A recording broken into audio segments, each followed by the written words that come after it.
የተከበራችሁ የማዚነት ዩቲዩብ ቻናል ተከታታዮች እንደምናችሁ። ዛሬ አዲስ መጽሐፍ ይዤላችሁ ቀርቤያለሁ ለእናንተ። ሼን ስቴፈንሰን የተጻፈ መጽሐፍ ነው። ጌት ኦፍ ዩር ቤት ይላል። ይህ መጽሐፍ ትወዱታላችሁ ብዬ ተስፋ አድርጋለሁ። መልካም ጊዜ፣ መልካም ቆይታ ከጸጋዬ ጋር።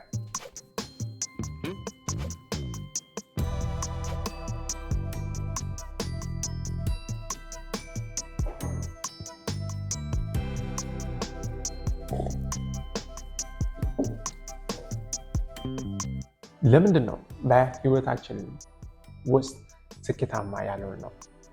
ለዚህ አንዱ ምክንያት ነገር ግን የምትለው ቃል ነች። የተሻለ ደረጃ እንዳንደርስ ባሰሩ በእያንዳንዱ ቃላቶች መሃል ነገር ግን የምትለው ቃል አለች። ማጥናት እፈልጋለሁ፣ ነገር ግን ምክንያት እንሰጣለን። የራሴ የሆነ ቢዝነስ እንዲኖረኝ እፈልጋለሁ፣ ነገር ግን ምክንያት እንሰጣለን። ስኬታማ ለመሆን ከፈልጋችሁ በህይወታችሁ ውስጥ የተሻለ ደረጃ እንድትደርሱ ከፈልጋችሁ በህይወታችሁ ውስጥ ራሳችሁን መቀየር ከፈልጋችሁ በህይወታችሁ ውስጥ ነገር ግን የምትለዋን ቃል አስወግዱ። ሼን ስቴፈንሰን በዚህ መጽሐፍ ያስቀመጣቸው 6 መርሆች አሉ። እነሱን 6 መርሆች ለእናንተ አሪፍ አድርጌ ይዤላችሁ ቀርቤያለሁ። ተከታተሉኝ። ከ6 ውስጥ አንደኛው ከሰዎች ጋር መልካም የሆነ ግንኙነት ፍጠሩ። ያንን ስላችሁ ከወዳጃችሁ ጋር ማለት አይደለም። ከወዳጃችሁ ጋር መልካም የሆነ ግንኙነት መፍጠር እጅግ በጣም ቀላል ነው እያልኳችሁ ያለሁት። ከማንኛውም ሰው ጋር በተቻላችሁ መጠንና አቅም የተሻለ ግንኙነት ለመፍጠር ሞክሩ። እንዴት የተሻለ ግንኙነት መፍጠር እችላለሁ? አንደኛ ማዳመጥ ነው። ሰውን ጀጅ ከማድረጋችሁ በፊት አዳምጡ። ከልባችሁ አዳምጡ። ስታናግሯቸው ፊታችሁ ፍላጎት ለማናገር ፍላጎት እንዳላችሁ ማሳየት አለበት። ስታዳምጧቸው እንደ ራሴ አይነት ስሜት ሊሰማችሁ ይገባል። እኔ በእነሱ ቦታ ብሆን ብላችሁ የነሱ ስሜት እናንተ ሊሰማችሁ ይገባል። ልብ ከልብ የሆነ ግንኙነት ለመፍጠር ሞክሩ። ያንን ስላችሁ ከማትወዱት ከማትፈልጉት ሰው ጋር ጥብቅ የሆነ ግንኙነት ጓደኝነት ትፈጥራላችሁ ማለት አይደለም። ነገር ግን ቢያንስ እናንተ እየጣራችሁ ነው። ትልቁ ነገር ጥሩ የሆነ መልካም የሆነ ግንኙነት ለመፍጠር መጣራችሁ፣ መልካም የሆነ ጥሩ የሆነ ግንኙነት ለመፍጠር መሞከራችሁ ነው። ስለዛም ይለናል ሼን ስቴፈንሰን ከሰዎች ጋር ያላችሁ መልካም የሆነ ግንኙነት ከሰዎች ጋር መልካም የሆነ ግንኙነት ለመፍጠር ሞክሩ። ከሰዎች ጋር መልካም የሆነ ግንኙነት ስትፈጥሩ ህይወታችሁ ጤናማ፣ ህይወታችሁ የተሻለ ይሆናል ይላል። ሁለተኛው ደግሞ ለራሳችሁ የምትነግሩት ነገር ላይ ጠንቀቅ በሉ። አብዛኛው ጊዜ ለብቻችሁ በምትሆኑበት ጊዜ በተለየ ለራሳችሁ የምትነግሯቸው ቃላቶች ለራሳችን የምንነግራቸው ቃላቶች ዋው እጅግ በጣም መጥፎ የሆኑ ቃላቶች ናቸው። አንደኛው ማድረግ አልችልም፣ እኔ አስቀያሚ ነኝ፣ ችሎታ የለኝም፣ ገንዘብ የለኝም።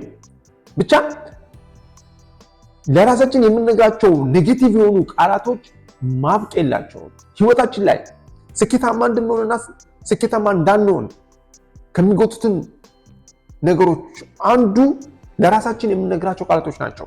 ለራሳችን የምንነግራቸው መጥፎ የሆኑ ቃላቶች እጅግ በጣም ጠንካራና ብዙ በሆኑ ጊዜ ስኬታማ የመሆናችን ጉልበትና አቅም ያነሳ ይሆናል። ነገር ግን ለራሳችን የምንነግራቸው መጥፎ የሆኑ ሀሳቦች እጅግ በጣም ያነሱ በሆኑ ጊዜ ስኬታማ የመሆናችን አቅም እጅግ በጣም ከፍተኛ ይሆናል። ስለዚህ ሁሉ ጊዜ እንደዚህ አይነት መጥፎ የሆኑ ሀሳቦች በውስጣችን በሚመጡበት ጊዜ እነዚህን መጥፎ የሆኑ ሀሳቦች በመልካም ሀሳቦች መቀየር አለባችሁ ይላል። ሌላኛው ደግሞ ሶስተኛው ሰውነታችሁ በራስ የምትተማመኑ እንደሆናችሁ የሚያሳይ መሆን አለበት። ለምሳሌ አቋቋማችሁ ሊሆን ይችላል፣ አነጋገራችሁ ሊሆን ይችላል። ፈገግታ ይታይባችሁ። ከሰው ጋር በምታወሩበት ጊዜ ፈገግ በሉ። ኮንፊደንስ ይኖራችሁ። የምትናገሩት ነገር ጠንካራ ይሁን። እንደዚህ በምታደርጉበት ጊዜ ሰዎች እናንተ ላይ እምነት ይኖራችኋል። ሰዎች እናንተ ላይ እምነት ሲኖራችሁ ደግሞ እናንተ የተሻለ ነገር ላይ ትደርሳላችሁ። የተሻለ ነገር ማድረግ ትችላላችሁ። ሰዎችን ለማሳመን የግድ እናንተ በራሳችሁ የተማመናችሁ ሰዎች መሆን አለባችሁ። ያን ደግሞ ማውጣትና ማሳየት ይኖርባችኋል። ለዚህ ደግሞ ሰውነታችሁ ነው እንደ ድልድይ የምትጠቀሙበት። ሁሌም ግን ሰውነታችሁ በራሳችሁ የምትማመኑ ሰዎች እንደሆናችሁ እንዲያሳይ ማድረግ አለባችሁ። አራተኛው ደግሞ ትኩረት አድርጉ። ትኩረት የምታደርጉበት ነገር ደግሞ በህይወታችሁ የተሻለ ደረጃ ላይ እንድትደርሱ የሚያደርጋችሁ የሚጠቅማችሁ ነገር ላይ መሆን አለበት። ለምሳሌ መኪና እየነዳችሁ ከሆነ ትኩረታችሁ መሆን ያለበት መንገዱ ላይ ነው። የምታዳምጡት ሬዲዮ ላይ አይደለም ትኩረታችሁ መሆን ያለበት፣ ወይም ደግሞ የያዛችሁት ስልክ ላይ አይደለም ትኩረታችሁ መሆን ያለበት፣ ወይም ደግሞ የምታዩዋቸው ቤቶች አይደለም ከግራና ከቀኝ ትኩረታችሁ መሆን ያለበት። ትኩረታችሁ መሆን ያለበት መንገዳችሁ ነው እናንተ የምትፈልጉት ቦታ ላይ የሚያደርሳችሁ፣ የእናንተ ግብ ላይ የሚያደርሳችሁ። ስለዚህ በህይወታችሁ እጅግ በጣም ብዙ ትኩረታችንን የሚከፋፍሉ ሀሳቦች፣ የሚከፋፍሉ የተለያዩ ነገሮች ይኖራሉ። ነገር ግን የምትፈልጉት ደረጃ ላይ ያደርሰናል ብላችሁ ያሰባችሁት ግብ ላይ ትኩረት አድርጉ። ስኬት ያለ ትኩረት የሚቻል ነገር። ስለዚህ ትኩረት አድርጉ። ሌላኛው ደግሞ ጓደኞቻችሁን በጥንቃቄ ምረጡ። እጅግ በጣም የተለያዩ ሰዎች አሉ። አንዳንድ ሰዎች መጥፎ የሆነ ልማድ ያለባቸው እናንተን ወደዛ ወዳለባቸው መጥፎ ልማድ እንድትገቡ የሚገፋፏችሁ ሰዎች አሉ። እንደዚህ አይነት ሰዎችን ጓደኛ አታድርጉ። ከእንደዚህ አይነት ሰዎች መራቅ አለባችሁ ይለናል ሼን ስቴፈንሰን። ሁለተኛው ደግሞ መጥፎ የሆኑ ሀሳቦች ኢነርጂ አላቸው። መጥፎ የሆነ በቃ በምታገኟቸው ጊዜ እናንተ የተሻለ የሚገነባ ቃላት ሳይሆን የሚናገሩት እናንተን የሚጎቱት አይነት ቃላት የሚናገሩት፣ ወይኔ እኔ እኮ አልችልም፣ ደካማ ነኝ፣ የተለያየ አይነት ሀሳብ ያላቸው ኔጌቲቭ የሆኑ ሰዎች አሉ። እንደዚህ አይነት ሰዎችን ከህይወታችሁ አስወግዱ። አለበለዚያ የነዚህ ሰዎች ሀሳብ እናንተን ቀስ በቀስ ይመርዛችኋል። ከእንደዚህ አይነት ሰዎች ራሳችሁ ማድረግ አለባችሁ ይለናል ሼን ስቴፈንሰን። የተሻሉ ጓደኞች ሲኖራችሁ የተሻለ ደረጃ ላይ መድረስ ትችላላችሁና። ስድስተኛው ደግሞ ኃላፊነት ውሰዱ። አሁን ለደረሳችሁበት ደረጃ በተለየ ደግሞ መጥፎ የህይወታችሁ ክፍል ላይ ከሆነ ያላችሁት አብዛኛው ጊዜ ምክንያት እንሰጣለን። እዚህ ደረጃ ላይ ለደረስኩበት ምክንያት ቤተሰቤ ነው፣ መንግስት ነው፣ ፖለቲካው ነው የመሳሰሉት ምክንያት እንሰጣለን። ኃላፊነት አንወስድም። እዚህ ደረጃ ላይ ለደረስኩበት ምክንያት አንዱና ዋነኛው ተጠያቂ እኔ ራሴ ነኝ ብላችሁ ኃላፊነት ወስዱ። ያንን ስታደርጉ ራሳችሁን ለመቀየር እናንተ ማድረግ ያላችሁን አቅም ሁሉ ለመጠቀም ትነሳሳላችሁ። ነገር ግን ይሄ ከኔ ቁጥጥር ከኔ አቅም ውጪ ነው፣ እኔ ምንም ማድረግ አልችልም፣ እኔ እዚህ ቦታ ላይ የደረስኩበት ምክንያት በሌላ ሰው ግፊት ነው ብላችሁ አንድ የወሰናችሁ ራሳችሁ ተነሳሳችሁ ለመቀየር የምታደርጉት አቅም አይኖራችሁም። ምክንያቱም ሌላው ሰው ላይ ስላሳበባችሁ ሌላው ሰው ላይ ማሳበብ አቁሙ። ኃላፊነት ወሰዱ። እዚህ ደረጃ አሁን ለደረሳችሁበት ደረጃ ላይ ዋነኛው ተጠያቂ እናንተ ናችሁ። ሌላው ሰው ተጠያቂ አይደለም እያልኳችሁ አይደለም።